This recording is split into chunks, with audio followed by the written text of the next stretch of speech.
오늘은 청개구리 심리를 다룰 거예요. 사실 이게 심리 컨텐츠긴 하지만 심리가 주가 아니라 로마 역사 이야기가 훨씬 더 많을 거라서 그냥 역사 이야기라고 생각하고 들으시면 좀 편할 것 같아요. 자, 그러면 보지 말라면 더 보고 싶고 하지 말라면 더 하고 싶은 도대체 이 심리는 뭘까요? 이 심리는 1979년 한 영화에서부터 시작이 됩니다. 이탈리아 에로티시즘의 거장이라 불리는 틴토 브라스 감독의 영화죠. 포르노그래피와 예술 영화를 아슬아슬하게 줄타기 하는 감독입니다. 그리고 그의 영화 칼리굴라에서 이야기는 시작됩니다. 여러분들도 눈치를 채셨겠지만 이 틴토 브라스라는 감독이 칼리굴라라는 영화에서 약간 그 노출 조절에 실패를 해서 물론 잔혹한 면도 있긴 하지만 잔혹성과 선정성에서 심의에 걸려 상영 금지령을 받게 됩니다. 자, 그렇다면 이 선정성과 잔혹성에서 둘 다 잘린 칼리굴라라는 영화는 도대체 어떤 영화일까요? 칼리굴라는 실제 역사적 사실, 역사 실화를 바탕으로 만든 영화인데 로마의 3대 황제 칼리굴라의 이야기입니다. 자, 이 칼리굴라의 진짜 이름은 가이오스 율리우스 카이사르 아우구스투스 게르마니쿠스입니다. 이름이 길어요. 그래서 일명 가이오스라고 불려야 하는데 가이오스라는 이름보다는 칼리굴라로 더 많이 알려져 있으니까 그냥 칼리굴라라고 부르도록 하겠습니다. 자, 그러면 3대 황제니까 2대 황제의 아들인가 싶겠지만 이게 좀 복잡해요. 1대 황제인 아우구스투스가 있어요. 자, 그런데 이 아우구스투스는 사실 영어로는 시저라고 불리면서 존엄자라는 뜻인데 아우구스투스는 남편이 있었던 리비아라는 여자를 좋아했어요. 그래서 열심히 구애를 한 끝에 그녀와 재혼을 하게 됩니다. 그 전에도 리비아에게 남편이 있었고 아우구스투스에게도 부인들이 있었어요. 하지만 이제 어쨌든 둘이 이제 결혼을 하게 되는데 리비아에게 남편이 있었던 만큼 당연히 그 전 남편과 리비아 사이에 아이도 있었고 전 남편과 리비아 사이에서 낳은 아이가 바로 2대 황제 티베리우스인 겁니다. 자, 그런데 원래 아우구스투스는 티베리우스를 다음 때 황제로 삼을 생각이 전혀 없었습니다. 그는 그 전까지는 능력 있는 사람을 지도자로 선출하는 선양제에서 자신의 핏줄로 이어지는 세습제로 바꾸고 싶어 했고 이로 인해서 엄청나게 노력을 많이 했어요. 이걸 일구어내기 위해서. 세습제로 만들기 위해서 노력을 되게 많이 해서 나름 이 리비아에서 낳은 아이를 후계자로 삼고 싶어서 밤마다 정말 열심히 노력을 해서 임신을 했어. 리비아가 이제 임신을 했는데 문제는 아이가 사산됐어요. 뱃속에서. 정말 노력을 많이 했는데 왠지는 모르겠는데 이 아우구스투스랑 리비아가 유독 좋지가 않았나 봐요. 뭔가 궁합이 좋지가 않았던 건지 그 전에도 아우구스투스에게도 다른 딸이 있었고 리비아에게도 다른 아들이 있었는데 각자 있으면 문제가 없는데 둘이 붙으면 약간 문제가 생기나 봐. 그래서 아이가 사산됐기 때문에 이 둘 사이에서 낳은 후계자가 없었고 자신의 핏줄은 율리아라는 딸밖에 없었기 때문에 이 자신의 딸 율리아의 자식을 후계자로 삼을 생각을 하면서 이 율리아를 14살 때부터 꾸준히 결혼을 시켜요. 그래서 율리아가 아들을 낳으면 그 자기 손자를 다음 때 후계자로 삼으려고 했던 거죠. 그래서 율리아를 14살 때 결혼을 처음 시켰어. 근데 남편이 2년 만에 요절해버렸어.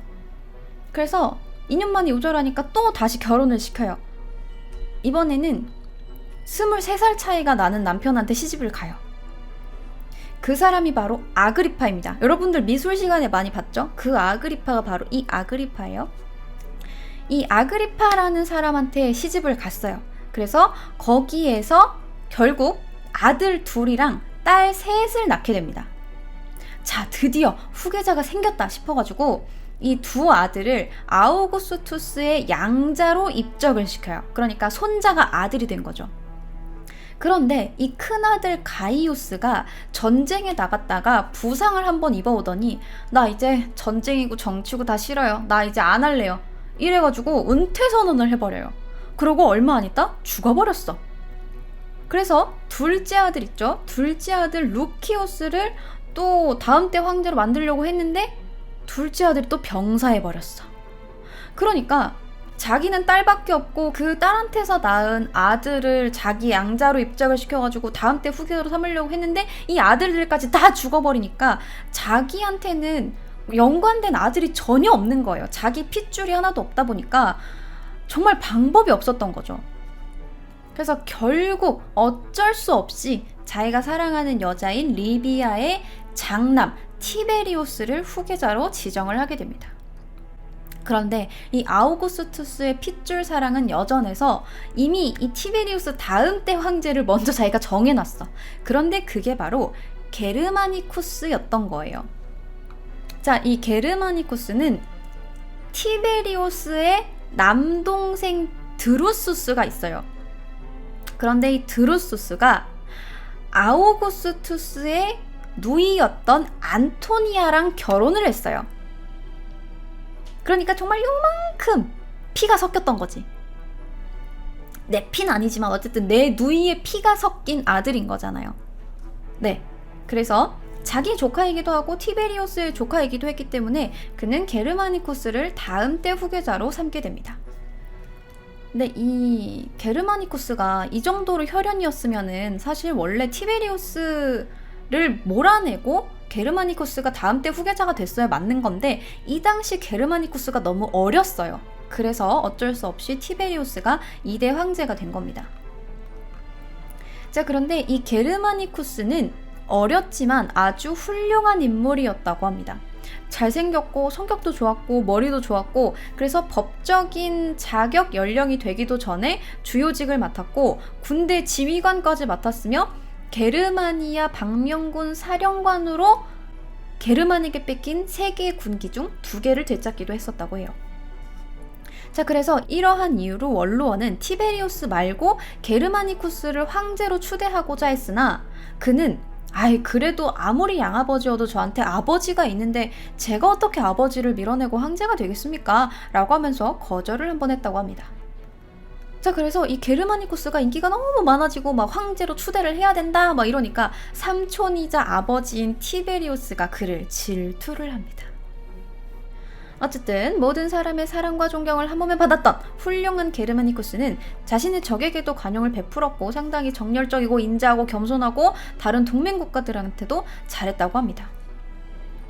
자, 이렇게 일족 전체와 로마인들에게 사랑을 받는 게르마니쿠스는 그가 로마를 떠나서 자신의 부임지로 갈 때 인기가 정말 너무 많았던 나머지 사람들이 그 게르마니쿠스 떠나는 걸 보려고 어마어마하게 몰렸던 거야. 그래서 사람들 때문에 생명의 위협을 느끼기도 했고 나중에 부임지에서 다시 로마로 돌아왔을 때 이 2개의 보병대만 마중 나와라. 사람이 너무 많이 몰리면 좀 질서가 흐트러지니까 적당히 해라 라고 했는데 모든 보병대와 모든 로마인이 다 나와서 그의 무사기환을 축하하면서 그를 보기 위해서 몰려들었다고 합니다.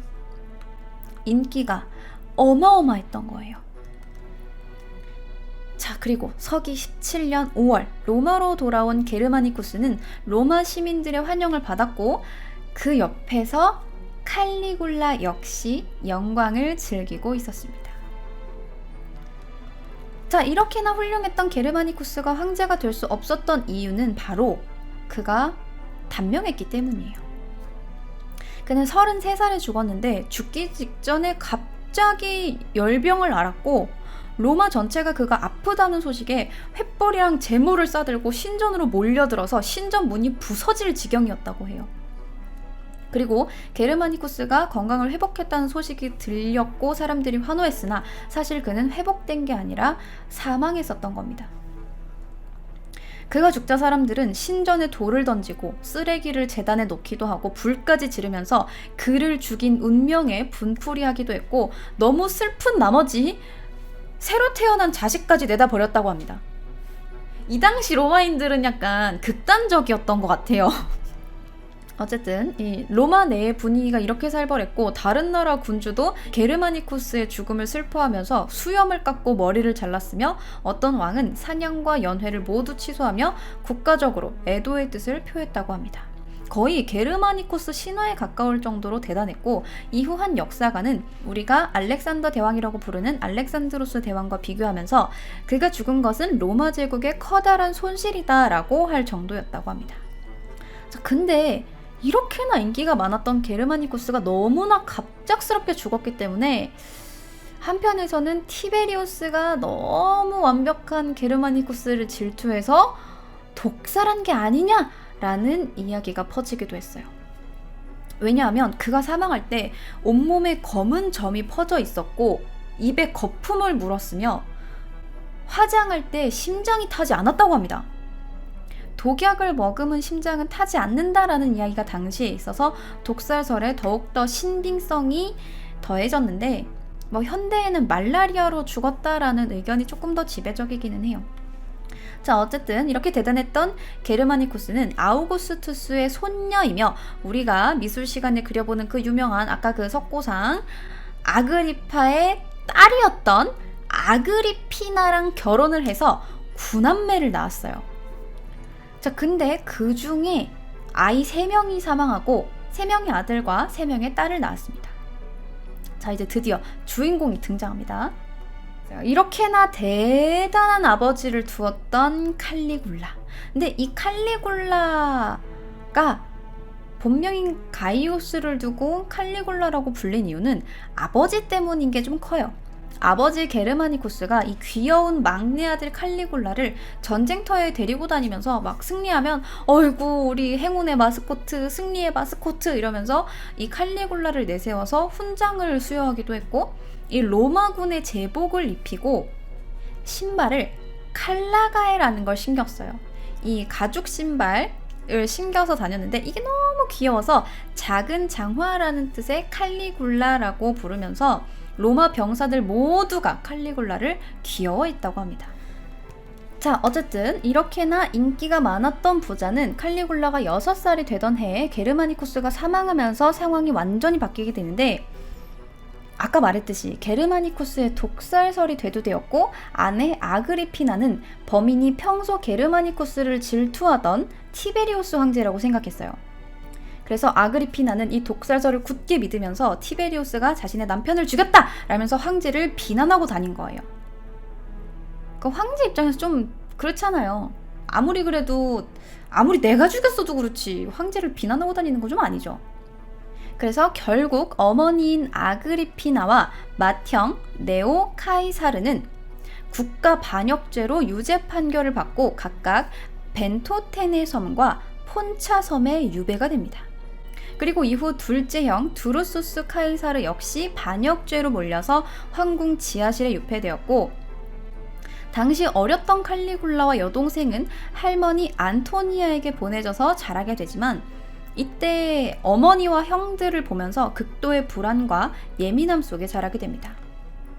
그리고 시간이 흘러 서기 31년 티베리우스 황제는 21살의 칼리굴라를 불러서 성년식을 치러주고 결혼을 시킨 뒤에 회계 감사관 자리에 임명합니다.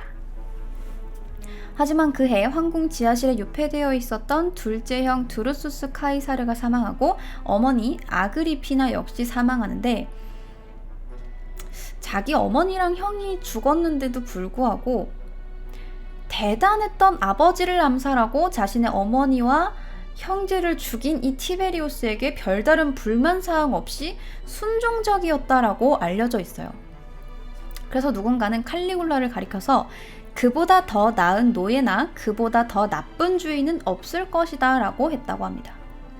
근데 이게 진짜 아무렇지 않았던 건지 아무렇지 않은 척 했던 건지는 모르겠지만 어쨌든 칼리굴라는 티베리우스 밑에서 착실하게 후계자 수업을 받았는데 이 티베리우스라는 인물은 초반에는 그럭저럭 시세를 펼쳤는데 말년에 가서는 약간 정신이 나가서 공포 정치를 하기 시작했고 자신에게 반항하는 사람들은 절벽에서 밀어 떨어뜨려 죽이고 자신의 국고를 채우기 위해서 나라의 긴축 재정을 실시해서 모든 나라의 연회, 축제, 경기 등을 금지하고 열심히 돈을 끌어다 모았습니다. 그리고 그렇게 열심히 모은 돈으로 카프리라는 섬을 쾌락의 섬으로 바꿔놨어요.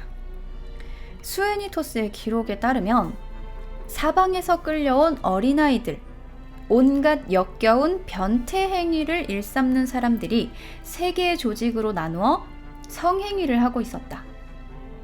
황제는 이 광경을 보며 나약해진 몸을 추스리려 했다. 라고 하고 있습니다. 이 카프리 섬에는 별장들이 있었고 티베리우스는 이 별장들, 왕궁의 정원들에 벌거벗은 남녀들이 유전자 정보를 교환하는 그런 걸 이제 한쪽에서 묵묵히 지켜보기도 하고, 피람이라고 불리는 사람들이 실내 수영장에서 나체로 뒤섞여 노는 걸 지켜보는 걸 좋아했다고 합니다. 이런 분위기이다 보니 옆에서 황제를 6년 동안 보필하던 칼리굴라는 자연스럽게 쾌락과 공포 정치에 물들게 됩니다. 아직 어린 나이에 무절제한 생활에 노출되다 보니까 그걸 그대로 배우게 되었고, 나중에는 고문당하는 죄수를 보면서 즐기는 등 조금씩 티베리우스를 닮아갑니다. 자, 그러면서도 그는 티베리우스를 자기 손으로 내리겠다는 생각을 했던 건지 나름 강력한 정치적 관계를 만드는 것도 열심히 했어요. 당시 황제의 근위대장이었던 마크로와 강력한 동맹 관계를 맺은 겁니다.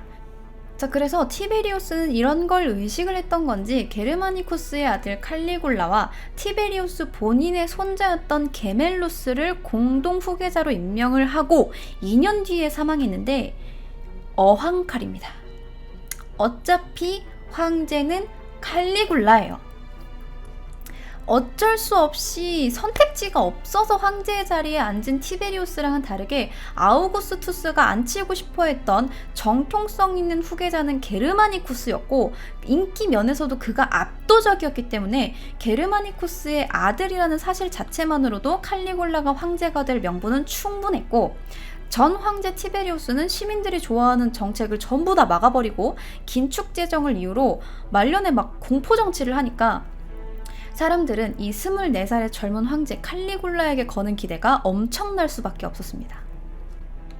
그래서 칼리굴라는 황제의 자리에 오르자마자 배를 타고 벤토테네 섬이랑 폰차 섬에 가서 그곳에 각각 유배되어 있다가 사망한 어머니 아그리피나와 형 네오의 유해를 가지고 로마로 돌아와서 황제의 묘에 안장하고 이를 기록한 화폐도 만들어서 뿌렸다고 해요. 그가 로마에 도착하자 시민들은 구름같이 모여들었고, 억울하게 죽은 게르마니쿠스의 아내와 그의 아들 네오의 유해를 안고 돌아온 젊은 황제를 너무 안타깝게 여기면서 그가 가는 길마다 꽃을 뿌렸다고 합니다. 그리고 칼리굴라를 환영을 하면서 제물을 바치고 횃불을 들고 환영을 했어요. 로마 사람들은 게르마니쿠스를 사랑했던 것만큼 게르마니쿠스의 아들 칼리굴라까지 사랑했던 겁니다. 그리고 원로원에 거의 우격다짐으로 들어온 수많은 군중들은 만장일치로 그에게 절대 권력을 부여했고, 티베리우스의 유언장, 다른 후계자 다 무시한 채 절차가 진행됩니다. 대신 공동 후계자로 임명이 되었었던 티베리우스의 14살짜리 손자 게멜루스를 이 칼리굴라의 아들로 양자로 삼았던 거죠. 그래서 자기 후계자로 삼게 됩니다. 칼리굴라가 황제가 된 건 3월이었는데 이후 10월까지 약 7개월간 이제 수도 로마는 파티가 열려요. 정말 날마다 축제예요. 신전에서는 칼리굴라의 치세가 태평하기를 기원하면서 신들에게 총 16만 마리의 동물을 제단에다 갖다 바쳤고, 날마다 전사들이 죽을 때까지 싸우는 검투사시악, 전차끼리 부딪히면서 속도를 겨루는 전차경주, 자극적인 연극들이 끊이질 않았고, 더 자극적인 구경거리를 위해서 원형극장에다가 사자, 곰, 표범 같은 맹수를 도살하는 쇼를 펼쳤으며, 바실리카 율리아라는 건물 꼭대기에서는 칼리굴라가 자신이 황제가 된 걸 기념하면서 세금을 축소하고 동전을 위에서 뿌려요. 내가 이제 황제야. 자, 축제야. 그래서 사람들이 막 열광을 했던 거지. 막 밑에 모여가지고 막 동전 주우면서 막 칼리굴라 황제 만세 만세 이거 외쳤던 거예요. 티베리우스에 의해서 그동안 금지됐던 오락거리와 뿌려지는 돈을 보면서 시민들은 더욱더 칼리굴라에 열광합니다. 그렇게 시민들의 지지를 얻은 칼리굴라는 그 다음으로 원로원을 포섭해요. 티베리우스는 원로원의 귀족들을 반란죄로 처형을 했으나 자신은 어머니와 형의 일도 있으니까 절대 그러지 않겠다라고 약속을 했고, 티베리우스의 통치 기간 때 투옥되었던 죄수들을 다 사면해주고 연좌제를 없애줍니다. 그렇게 원로원의 지지까지 얻어낸 그는 연달아 자신을 도와줬던 마크로를 위해서라면서 월급을 2배로 올려요. 군사들의 월급을 2배로 올렸던 거야. 근데 이건 사실 군대까지 포섭하려는 칼리굴라의 계획이었지. 모든 건 계획대로 흘러가는 거예요. 자, 그런데 좀 너무 퍼준다 싶죠.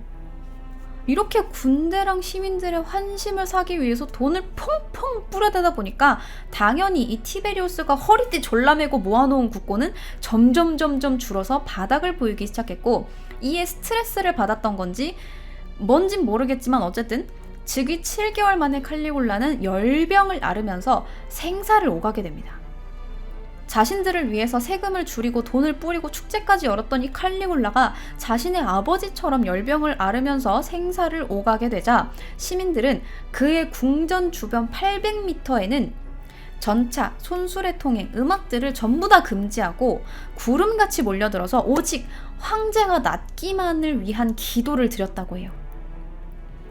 어떤 사람은 그가 회복되기만 하면 자신이 검투사가 되어 시합에 나가 대신 죽겠다고 했고, 또 어떤 누구는 신에게 칼리굴라 대신 자신이 대신 죽겠다라면서 현수막을 걸어서 궁을 에워싸고 있는 모든 로마인들이 그의 무사한 일을 빌었다고 합니다. 좀 너무 극단적인데? 이렇게 말 막 뺐다가 큰일 날 텐데. 그죠? 자, 그런데 이 사람들의 간절했던 기도가 통했던 건지 칼리굴라가 깨어났다는 소식이 전해지자 모두가 환호하면서 이 칼리굴라의 회복을 기뻐했는데, 문제는 칼리굴라가 병의 후유증 때문인지 살짝 머리가 돌아버렸어요. 정신 이상이 온 거예요. 그는 환청을 듣고 불면증에 시달렸으며 정상적인 사고와 판단을 내릴 수 없는 지경에까지 이릅니다. 어느 정도였냐면 칼리굴라는 자신이 신이다 라면서 그 벌거벗은 상반신과 맨발로 머리랑 수염을 황금빛으로 물들여서 내가 제우스다 이러고 다니는 거예요. 그러면서 밤에 달이 뜨면 달의 여신 신전으로 가서 여자를 불러서 그렇고 그런 신들의 유희를 즐기기도 하고, 신과 더 가까이 살기 위해서 제우스 신전과 궁을 아예 이어버려서 신전까지 궁으로 만들어버립니다.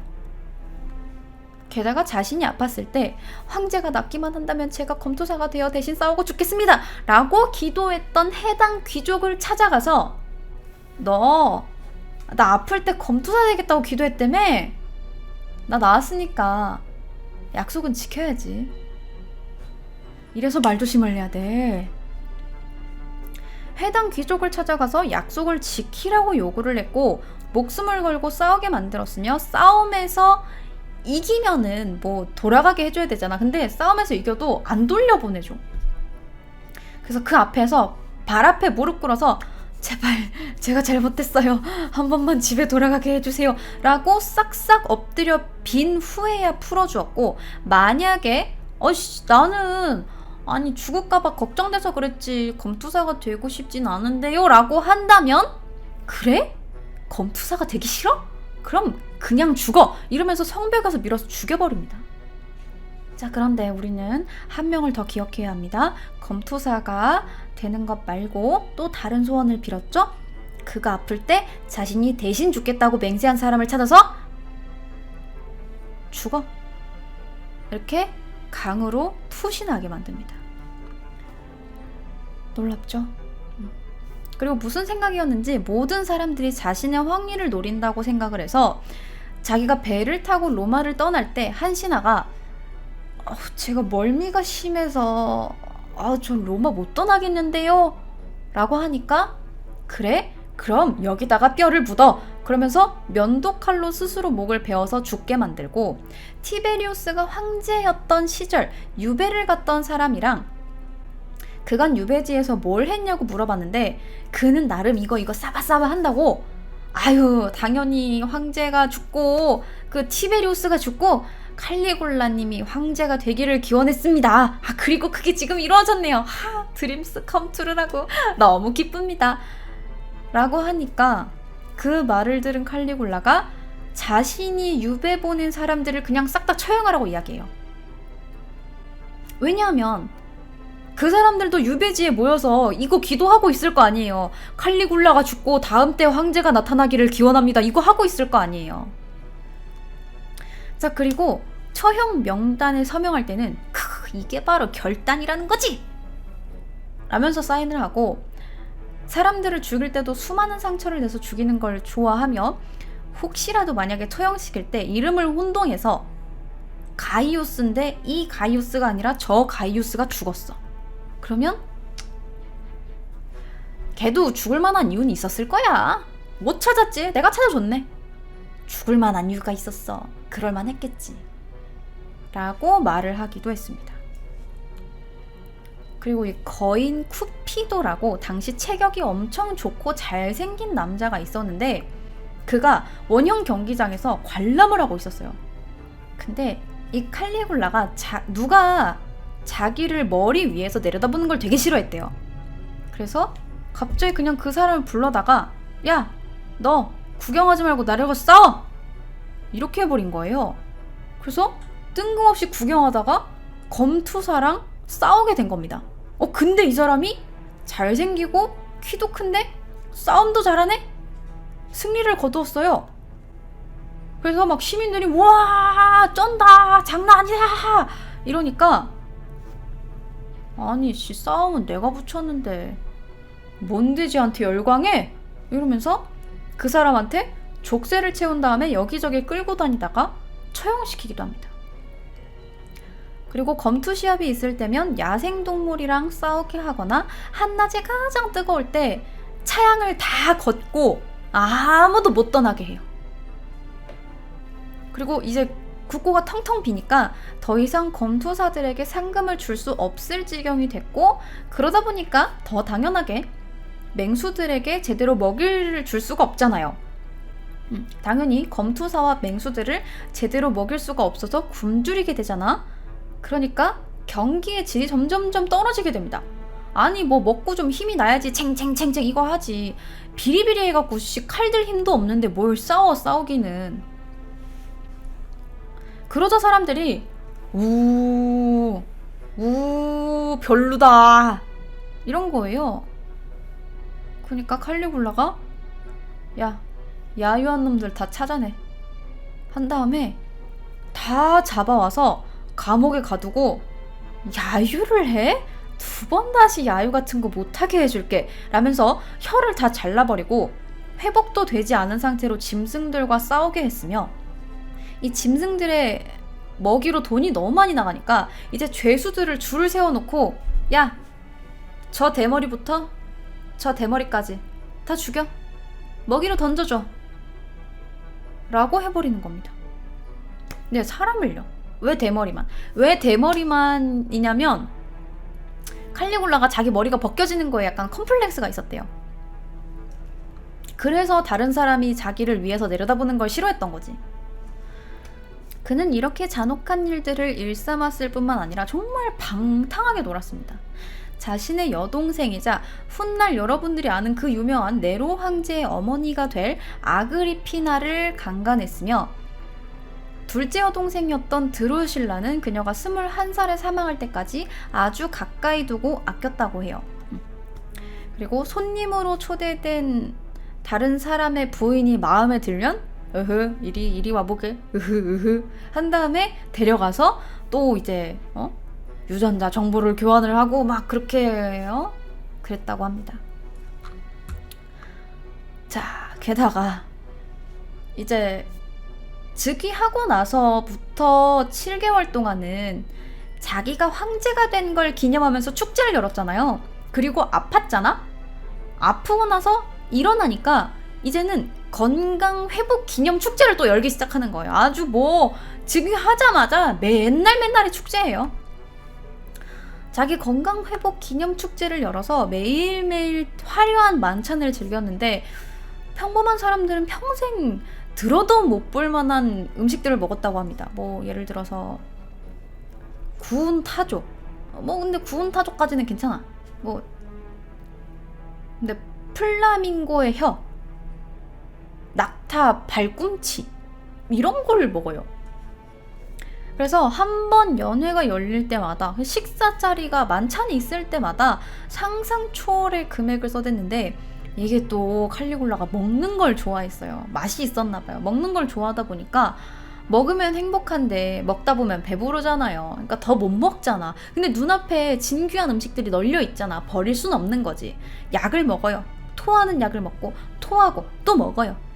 배부르면 또 토해요. 또 먹어요. 이걸 반복합니다.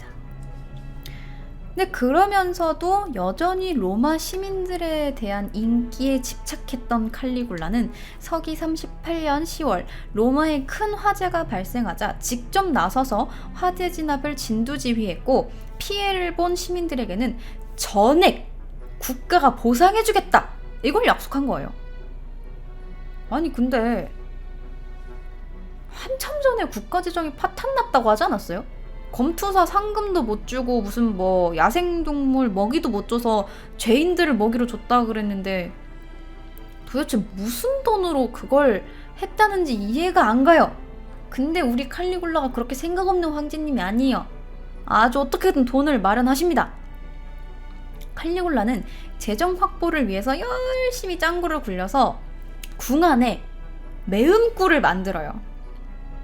그리고 귀족들을 초대합니다. 내가 얼마 전에 매음굴을 오픈했잖아. 한번 놀러와요.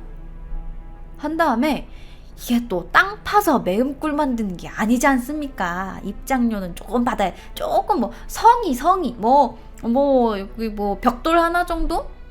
입장료도 받아야 되잖아요. 뭐 입장료 싸다 싸. 단돈 황금 1000덩어리. 뭐 낼 순 있습니까? 이게 뭐 칼만 안 들었지 강도 아니야? 초대됐으면 당연히 와야 되고 거부는 거부합니다. 그리고 그렇게 초대된 의원이 오면 그의 부인과 딸을 매춘부로 동반을 시켜서 봉사하도록 강요했으며 이렇게 해도 돈이 없으니까 황실의 물건들을 경매에다가 내놔요. 근데 조금 자기가 다스리는 나라에서 대놓고 야 내가 돈이 좀 부족하니까 내 애장품 판다 이렇게 하긴 조금 민망했던 건지 로마의 속국에 가서 경매를 하기도 했고 무모하게 동방원정을 떠나기도 했습니다. 아 근데 동방원정 좋아요. 뭐 승리만 하면 뭐 전리품으로 자금 확보도 하고 인기도 회복할 수 있고 얼마나 좋습니까? 그래서 이 칼리굴라가 자신만만하게 출병을 딱 해요. 그래서 초반에는 막 게르만 부족이랑 막 싸워서 승리를 하고 노예도 얻고 좀 잘했어. 근데 역시 정신이 좀 많이 아픈 분이긴 아픈 분이셨나 봐요. 게르만 지역의 블로뉴 지역에 도착했을 때 칼리굴라가 갑자기 해안가에다가 병사들을 싹 다 주둔시킵니다. 갑자기 공격태세를 하게 만들어요. 그래서 막 공격 막 장비 다 들고 오고 막 칼 차고 막 창 차고 와가지고 뭔 일이래? 해안가에 뭐가 있대? 뭐 저기 쳐들어온대? 하면서 이렇게 웅성웅성 모이고 있는데 그 앞에 위풍당당하게 칼리굴라가 말을 타고 딱 나타나요. 그러면서 이 해안가를 쫙 가로지르면서 바닷물살을 쫙 가르면서 나타나. 그러더니 갑자기 나는 바다의 신 넵튠에게 복수하겠다 이러면서 칼을 딱 뽑더니 바닷물을 내리치기 시작합니다. 나름 뭐 열심히 휘두르기도 하고 뭐 찌르기도 하고 베기도 하면서 뭐 열심히 싸웠어요. 야 죽어라 이러면서 싸우더니 자 이제 전군 공격 외쳤는데 아무리 미친 사람 같아 보여도 명령 불복종은 안 될 말이죠. 우와 하면서 이 보병 부대가 막 바닷물에다 창을 막 찌르고 기마병들도 막 말 타고 막 바닷가를 막 우왕좌왕 왔다 갔다 하고 좀 그러다 보니까 이제 칼리굴라가 이제 그만! 우리가 승리했다. 마음껏 약탈하라 라고 합니다. 바닷가에 약탈할 게 뭐가 있습니까? 병사들이 이제 눈치를 보다가 슬금슬금 투구를 벗어요. 그래서 조개를 캐기 시작합니다. 그렇게 그들은 전쟁에 나가서 황제의 승리 전리품으로 조개를 가져옵니다. 병사들 사회생활 잘하네. 야, 진짜 조개 캐려고 고급 병력 쓴다, 그죠? 이 외에도 칼리굴라는 어떻게든 재정 상태를 회복하기 위해서 원로원의 귀족과 의원들에게 국가 반역죄를 씌워서 일단 체포해서 투옥하고, 너 반역한 거 아니까 사실대로 얘기해 라고 하면서 반역을 저질렀다라는 말을 들을 때까지 고문을 합니다. 그리고 자백을 들은 뒤에는 재산을 몰수하고 추방해버려요. 근데 만약에 잡혀왔는데 나는 반역을 하지 않았어 이러면서 끝까지 결백을 주장을 하잖아요. 그러면 그 결백한다 그지? 평생 결백을 못하게 혀를 잘라버려야 되겠다. 혀를 잘라요. 그리고 만약에 아들이 반역죄로 잡혀오면 그 아들의 아버지를 부릅니다. 아버지를 불러서 우리 함께 식사나 하지. 그러면서 이 아들이 고문받다 죽는 장면을 그 아버지와 함께 보면서 식사를 해요. 근데 그렇게까지 해서 귀족들에게 뜯다 안 되니까 이제 시민들에게까지 과도한 세금을 부과시키기 시작합니다. 물건과 노예를 경매로 팔고 매춘부에게도 세금을 걷고, 만약에 그 매춘부가 결혼을 했다 하더라도 한 번 매춘부는 영원한 매춘부야. 면제받을 수 없어요. 참 창의적으로 세금을 잘 뜯어냅니다. 자, 그리고 반역으로 몰아서 돈을 뜯어내면서도 진짜 숙청 작업도 함께 진행했어요. 자신의 양자인 게멜루스가 자신을 살해하려고 계획을 했다라고 모함을 한 뒤 스스로 자결하도록 강요했고, 조력자였던 마크로가 그러면 안 됩니다 라고 간언을 하자 마크로 역시 그의 아내 애니아의 간통을 방조했다라는 이유로 애니아와 마크로 둘 다 죽여버립니다. 자, 그리고 자신의 장인이었던 실라누스가 보트 여행을 함께하지 않았다라는 이유로 반역죄로 몰려서 면독할 자결을 강요당하기도 했어요. 자, 이렇게 되자 시민들, 귀족, 원로원, 군대 할 거 없이 모두가 칼리굴라에게 등을 돌렸고, 그 중에서도 당시 근위대장이었던 카이레아가 이러다가는 로마가 망하겠다 싶었던 건지 칼리굴라가 팔라티누스 경기장에서 연극을 관람하고 있을 때 기습을 해서 단칼에 턱뼈를 잘라버렸고, 칼리굴라가 바닥에 쓰러지면서 나 아직 살아있다! 살려줘! 라고 소리를 치면서 도움을 요청하자 30군데를 찔러서 죽여버립니다. 그리고 현장에 같이 있었던 아내 카이소니아와 딸 드루실라 역시 살해당하고, 그의 독재는 3년 10개월 6일 만에 끝이 납니다. 그렇게 그는 28살의 젊은 나이에 사망을 하고, 황제 자리는 그의 삼촌 클라우디우스가 로마 4대 황제가 되면서 마무리가 돼요. 그의 끝이 근데 상당히 허무한데, 죽고 나서 대충 만든 장작 더미에 태워져서 잔디에 묻혔는데 나중에 제대로 안치가 됐다고는 하는데, 그동안 그가 묻혔던 그 잔디밭 있죠, 정원에서 유령이 출몰한다는 소문이 떠돌기도 했다고 합니다. 자, 이렇게 잔혹했던 칼리굴라의 이야기를 영화로 만든 게 칼리굴라였고, 잔인하고 근친상간이 나오고 매운 꿀을 묘사하고 이러다 보니까 그런 부분에 있어서 미국에서는 상영 금지가 내려졌던 거예요. 근데 이런 결정이 딱 내려지면서 극장에서 영화가 하나 둘씩 내리기 시작하잖아. 그러니까 사람들이 야, 뭔데 뭐가 그렇게 자극적인데, 왜 보지 말라고 하는데, 왜 상영 금지인데, 난 볼 건데, 이러면서 오히려 사람들의 관심을 더 끌게 되었고, 직접 확인하려고 인근의 작은 영화관 사람들이 우르르 몰려서 그 영화를 관람을 합니다. 즉, 상영 금지 조치로 인해서 사람들의 호기심을 불러일으킨 칼리굴라로 인해 금지된 것에 대한 욕망을 표현하는 말, 칼리굴라 효과가 생겨난 겁니다. 심리학자 브렘에 따르면 사람은 어떤 대상에 대해서 선택의 자유가 위협당하거나 제한되면 그 자유를 유지하기 위해서 동기나 호기심이 더 유발이 되고 그것과 관련해서 그 대상을 이전보다 더 강하게 원하게 된다고 합니다. 자, 그래서 여러분들이 하지 말라고 할 때 더 하고 싶고 돈 주고 못 산다고 하는 리미티드 에디션을 더 사고 싶어 하는 이유 이제는 아시겠죠? 자, 이렇게 오늘 로마의 3대 황제 칼리굴라와 그가 낳은 칼리굴라 효과까지 오늘 이야기는 여기까지 하도록 하겠습니다.